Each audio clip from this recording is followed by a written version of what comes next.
Hundreds of civilian deaths, a black unit to hunt down Taliban leaders, intelligence pointing to Pakistani and Iranian involvement in the insurgency. The US military's secret Afghanistan war logs provide the most revealing picture of the conflict so far. An hour-by-hour account emerges from 92,000 cryptic reports, each recording an incident involving NATO troops, a Taliban attack, or intelligence received. They were shared with The Guardian, The New York Times, and Der Spiegel by the whistleblower's website, WikiLeaks. Its founder, Julian Assange, explains why he made it public. If journalism is good, it is controversial by its nature. It is the role of good journalism to take on powerful abuses. And when powerful abuses are taken on, there is always a back reaction. So we see that controversy and I believe that is a good thing to engage in. And in this case, it will show the true nature of this war.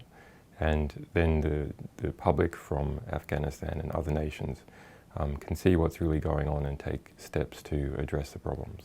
The significance of this material is both the overarching context, that is, it covers the entire war since 2004, and individual events which are also significant, or a thread of events.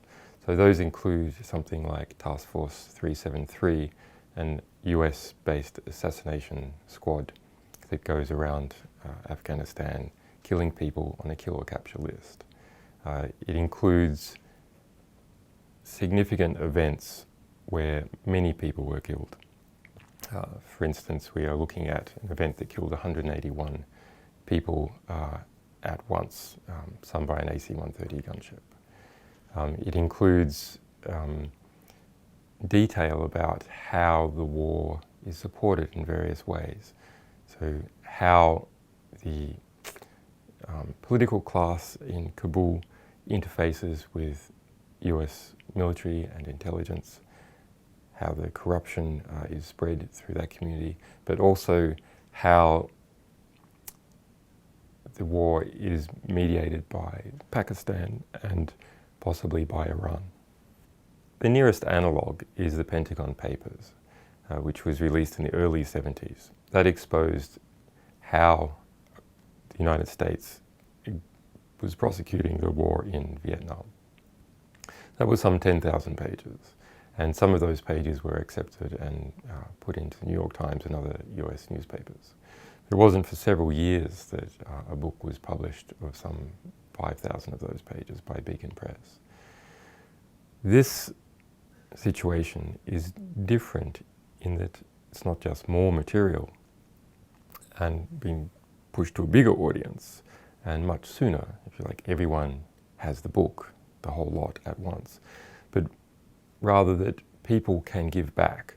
So people around the world who are reading this are able to comment on it and put it in context and understand the full situation. That is not something that has previously occurred, and that is something that can only be brought about as a result of the internet. Militaries keep information secret to prosecute their part of a war, but also to hide abuse. And there is a military argument for keeping some information secret that is very timely.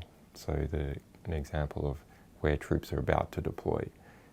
But that information expires quickly. And this information ranges from 2004 to 2010. So that argument is not valid for this type of information. This legend on my t-shirt is really quite nice. It's from the Norwegian Journalists Association, SKUP, and it says, dig down in time. And it's a reference to the snowfalls in Norway, that if you're up in the mountains and there's a lot of snow, you've got to dig down in time to be safe. But for investigative journalism, this is dig down into the archives to understand.